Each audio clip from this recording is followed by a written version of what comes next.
With Hearthstone's newest expansion, the Emerald Dream, finally released in rotation, 3 older sets rotating out of the standard format, here are the best decks so far presented by Rudolph the Red-Nosed Reindeer. Before we get to the decks themselves, I feel like I should go through what cards you should be crafting early on if you want to play a variety of different decks. Starting off is the Ceaseless Expanse. This card is phenomenal in so many different archetypes right now and often can be the game definer. The second one is Nightmare Lord Xavius. This card is extremely good, and just like the Ceaseless, it can be put in a variety of different decks that just easily slots in if you need to find a specific minion or you just need a 4-drop to play. And finally, Belorn the Way Watcher is extremely good for any class that is playing Imbue. It is often one of the reasons you're going to be winning your games because getting a 1-mana Wild God is extremely powerful. Make sure you like and subscribe. Onto the decks. Unfortunately, Demon Hunter is one of the best decks in the early metagame of Into the Emerald Dream. This is because of an older card, Arcanite Defense Crystal, which gives you a ton of armor because you can resummon it over and over again using the Ravenous Fell Hunter and the Ferocious Fellbat. And because of how many times the crystal will die throughout the game, the Exodar allows you to do so much damage from hand and kill your opponent basically when they can't do anything to stop you. You get a lot of armor, you have infinite taunts, and most importantly, this is a prime example why Demon Hunter should be removed from the game. Rogue got a ton of really good cards this expansion, mainly the Twisted Web Weaver because it can draw you a bunch of cards from your deck using a bunch of,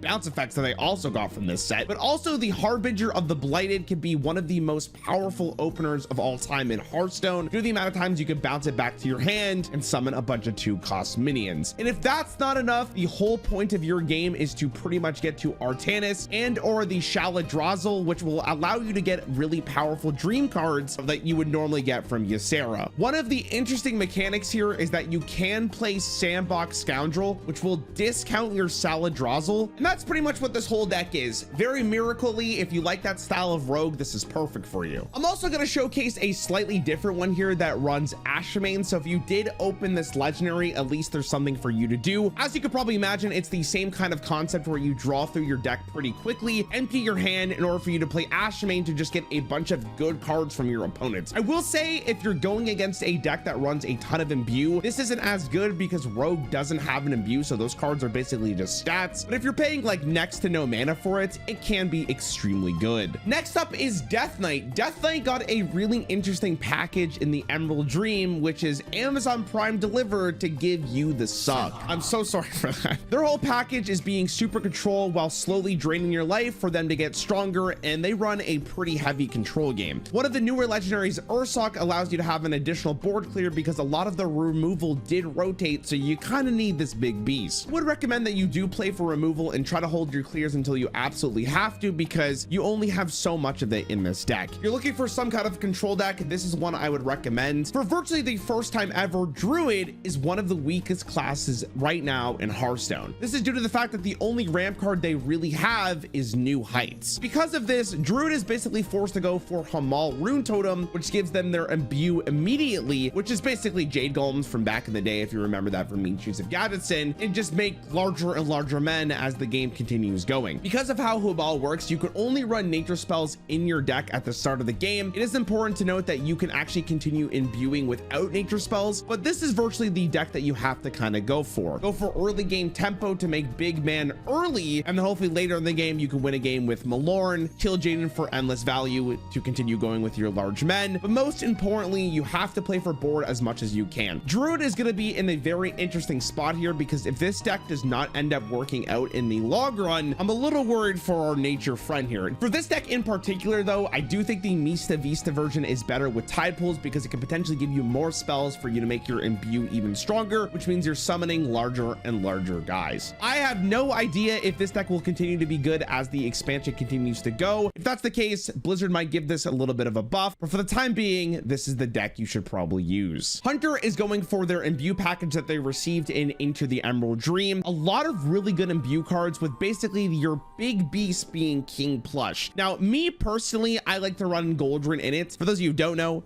The Imbue is give a random beast +1 attack and it costs 1 less. And each time you imbue, that only gets better and better to the point where your King Plush will remove everything on board and go face for absolutely free. And obviously most of your deck is catered towards finding it as soon as possible and imbuing the King Plush over and over again. There seems to be a little bit more of an aggressive version of Hunter with the Zerg package, with a couple of new cards added from the newest expansion. Dreambound Raptor helps your minions get even stronger when they're summoned, and you also have Amphibian Spirit, which can keep the train going. I'm not really sure how great this deck is, but if you're looking to get under some really greedy decks right now, this could be the one for you. Also, this one's pretty good if you basically own like none of the new cards. Mage is going for some kind of new hybrid between the older stuff and the new stuff, mainly being the Protoss cards with cards like Colossus and Shield Battery and Photon Cannon, with the Imbue package to draw those cards as often as possible. To be honest with you, it basically feels like Protoss Mage with a couple of extra cards from the newest expansion, but if that's something you're into, it could be a very powerful deck. Small tip from Rudolph here: the Protoss cards are extremely good right now because with the most recent balance change, they were not nerfed at all. The main thing about this deck is you basically want to play on curve, draw towards your Protoss stuff, make your Colossus very good, and if you get a little bit worried, I'm sure Puzzle Master Khadgar can help you out a little bit. Overall, Mage looks like it's going to be okay in this metagame, especially because the Protoss cards are good. We'll have to see how it continues going with the meta developing, but this is a pretty good Mage deck. Paladin is also going into the path of Imbue like Mage, but this time they don't have any Protoss cards to rely on, so a lot of the new stuff is actually in this deck. This basically runs every card that says Imbue on it and most of the cards that say Dragon on it, with a lot of different removal. There's a couple of ways you could build this. Ancient Yor may not even be needed. It's in case you want some extra draw. Ursel, I think, is absolutely mandatory in this deck because of how good it is with Renewing Flames, and of course the Ceaseless Expanse is here because it's just that good in this deck. If you got a lot of Paladin stuff, this is a really good deck for you to try out. Couple of priest lists going around here. This one I'm actually a pretty big fan of. It includes the new legendary Tyrande, which allows you to be a pretty big burst deck as you go into the mid game. Because of its battle cry, you could actually do an insane amount of damage with cards like Grifta. If you end up getting the deal 6, it's just 12 damage out of absolutely nowhere. And as you could probably imagine, that's basically the theme of the deck. You want to play for tempo early on and use Tyrande as your actual win con in the end game to kill your opponent with a bunch of spells from hand. There's also the Imbue package for priests, which allows you to discover cards pretty frequently to allow you to go to the end game, which of course uses the Protoss stuff. I'm a little worried for this one that it might be a little too slow currently. Imbue priest seems like it can be good, but it really depends on the matchup, at least in the early days. But it tends to be the case with a lot of control decks. It takes a little longer to refine in order for them to be in their absolute best state. Shaman is also going for their Imbue package as their main deck currently. As you could probably imagine, you want to evolve stuff pretty consistently, and the main way you do that is by having minions to play. This is a very weird deck because the main win condition here is pretty much going for like Shutterblock in Malorn, or using Nebula or the Ziliax to just kind of survive until you can keep evolving minions that cause constant pressure on your opponents. I do think the main thing Shaman's got going for it is Hex. Because you can Hex the Starship piece from Demon Hunter, you can have a really good matchup against it. Depends on how you feel about Evolve, but overall, this is the deck that I would recommend if you're playing for Shaman. Pretty self-explanatory as well. You pretty much just want to find all your Imbue package and just evolve minions over and over again. I don't know how Shaman will continue to do as the meta develops, but I think as long as you have Hex to get rid of the Starship piece, it might actually do really well. Warlock has 2 decks that they're focusing on currently in Into the Emerald Dream. The first one is this location Zerg type deck where you